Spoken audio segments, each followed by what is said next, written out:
আমি যেহেতু আমি একটু মানে ব্যাকডেটেড, সেহেতু আমি বলবো যে আমার কাছে ভালো লাগে ববিতা, শাবানা, কবরী, সুচরিতা, এদেরকে আমার ভালো লাগে। রাজ্জাক, উজ্জ্বল, তারপরে আলমগীর, ফারুক, এদেরকে ওয়াসিম আছে, এদের ভালো লাগে আমার কাছে। যেহেতু এখন অভিনয়ের মানুষ, অভিনয় করছি আগের থেকে, বিগত দিনের থেকে এখন মোর দ্যান বেটার কিছু কাজ করছি। ঈদের পরে দুটো নাটকের কাজ করলাম, আমার কাছে ভালো লেগেছে ক্যারেক্টারগুলো। এবং পরশুদিন ফজলুর রহমান বাবুর ভাইয়ের একটা মিউজিক ভিডিও করলাম, দুর্দান্ত একটি গানের কাজ করেছি, ভালো লেগেছে। আচ্ছা, গানটা কি নিয়েছে?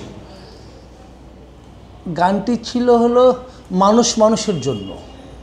গানের টাইটেলটা হবে মানুষ মানুষের জন্য। এটা সম্ভবত রিসেন্ট এই সপ্তাহের ভিতরে চলে আসবে কাজটি। আচ্ছা, সম্প্রতি আমরা জেনেছি যে আপনি শরীফুল রাজের যে ইনসাফ মুভিতে আপনি অভিনয় করেছেন, সেখানে কি ক্যারেক্টার ছিল আপনার? সেখানে আমার ক্যারেক্টারটা ছিল একটা নেগেটিভ ক্যারেক্টার ছিল। আপনারা যারা ছবিটি দেখেননি, দেখেন, ভালো লাগবে। অনেক বিগ বাজেট একটা কাজ, অনেক অনেক ভালো লাগবে। শরীফুল রাজ অ্যাক্টিং এবং বাস্তব জীবনে কেমন, আপনার সাথে কাজ করেছে, এটি কেমন লাগলো?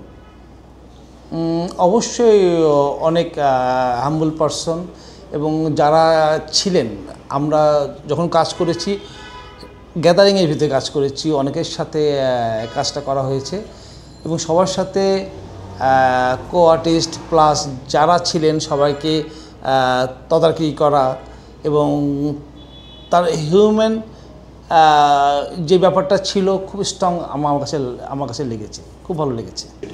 আসলে আমি বলতে চাচ্ছি যে প্রতিটা কাজই কিন্তু অ্যাক্টিং করা, আর যেহেতু আমি অ্যাক্টিং করছি হয়তো মাধ্যমটা ভিন্ন, কিন্তু কাজটা কিন্তু কালারটা একই আমার কাছে যেটা মনে হয়। যে হয়তো বা বিজ্ঞাপন বলেন, শর্ট ফিল্ম বলেন, মিউজিক ভিডিও বলেন, নাটক বলেন, আমার কাছে অভিনয় করা, কিন্তু প্রতিটা সেক্টরে দেখা যায় অভিনয়টা আমার করতে হচ্ছে। আমার একটা বয়স পার হয়ে আসার পর আমি অ্যাক্টিংয়ের সাথে যুক্ত হয়েছি। এই তিনটা সেক্টরের কাজ কিন্তু একটাই, সেটা হলো যে অভিনয় করা। যেহেতু আমি অভিনয় করতে আমি এসেছি, আমার কাজটা অভিনয় করা, আমি করে যাচ্ছি।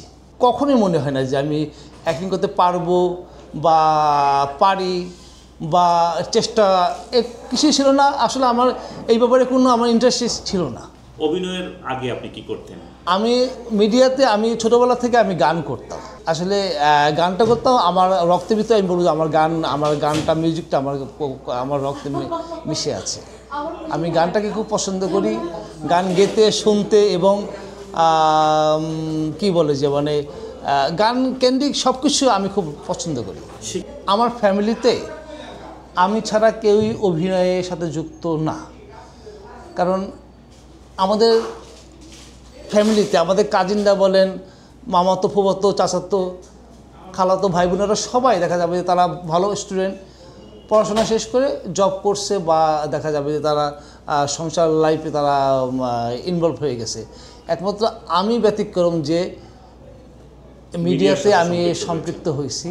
কারণ এই জন্য আমাকে অবশ্য তাদের যে একটা মানে যে হীনদৃষ্টি প্লাস কটাক্ষ, আমি বেশ কিছু নাটকে কাজ করছি। মিউজিক ভিডিও আমি বলবো যে 200+ আমার মিউজিক ভিডিও করা হয়েছে। অনেক গান আমার খুব প্রিয়, অনেক গান আমার খুব প্রিয়, হ্যাঁ, এর ভিতরে। তারপরে দেখা যাবে আমি 200+ অ্যাডে কাজ করেছি। ভালো ভালো ক্যারেক্টার আমার কাছে, খুব ক্যারেক্টারগুলো হয়তো অনেক কাছে ভালো লাগতে পারে, আবার নাও লাগতে পারে, কিন্তু আমার কাছে খুব ভালো লেগেছে এবং আমি খুব মনে আনন্দে কাজগুলো করেছি। আচ্ছা, নায়িকাদের মধ্যে আপনার কাকে ভালো লাগে বেশি? আমি যেহেতু আমি একটু মানে ব্যাকডেটেড, সেহেতু আমি বলবো যে আমার কাছে ভালো লাগে ববিতা, শাবানা, কবরী, সুচরিতা, এদেরকে আমার ভালো লাগে। রাজ্জাক, উজ্জ্বল, তারপরে আলমগীর, ফারুক, এদেরকে ওয়াসিম আছে, এদের ভালো লাগে আমার কাছে। মানে ববিতাকে আমাকে সবচেয়ে ভালো লাগে, ববিতা, তারপরে শাবানা, কবরী, সুচরিতা, আমাকে সবাইকে ভালো লাগে। আর এই প্রজন্মের যারা কাজ করছে, এই প্রজন্মে ফারিনের সাথে আমি কাজ করেছি, দুর্দান্ত অভিনেত্রী, দুর্দান্ত অভিনেত্রী। আসলে কি মানে এদের সাথে যেহেতু কাজ করেছি, মানে এক একজনের এক এক দিক অনেক ভালো, শুধু ভালো বললে ভুল হবে। অনেক কাজগুলা মানুষ অনেক কাজ ভাইরালই বলবো, যে অনেক কাজ মানুষ হয়তোবা ওই কাজগুলো দেখে আমাকে হয়তোবা তারা ওইভাবে ওই দৃষ্টিতে হয়তোবা ওই অ্যাঙ্গেলে তারা আমাকে হয়তোবা অবজারভেশন করে। কেউ যদি আপনাকে প্রপোজ করে বর্তমান, না প্রপোজ করলে তো হবে না, আপনি অ্যাকসেপ্ট করবেন কিনা? এটা আসলে কি মানে একটা ভালোবাসা, একটা স্থান কাল পাত্র বলে একটা কথা আছে।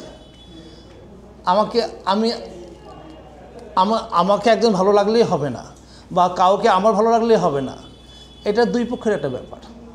ধরেন আপনাকে কেউ প্রপোজ করলো, তার ভালো আপনাকে লাগে, সে বিধেই তো প্রপোজ করবে, আপনার সাইড থেকে আপনি সেটা অ্যাকসেপ্ট করার, যেহেতু এই বাধাটা যেহেতু নেই, তাহলে নেক্সট পদক্ষেপ দিতে তো আমার কোনো সমস্যা নেই।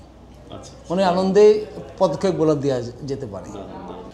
প্রেমের বয়স এই পৃথিবীতে কখনো ছিল না, আজ অবধি নেই। আমরা আসলে প্রেমের একটা সীমানা তৈরি করে দিই, এটা আমাদের হয়তোবা আমাদের এটা নিজেদের তৈরি করা এই ইয়েটা, কিন্তু প্রেম কখনো সীমানায় আটকানো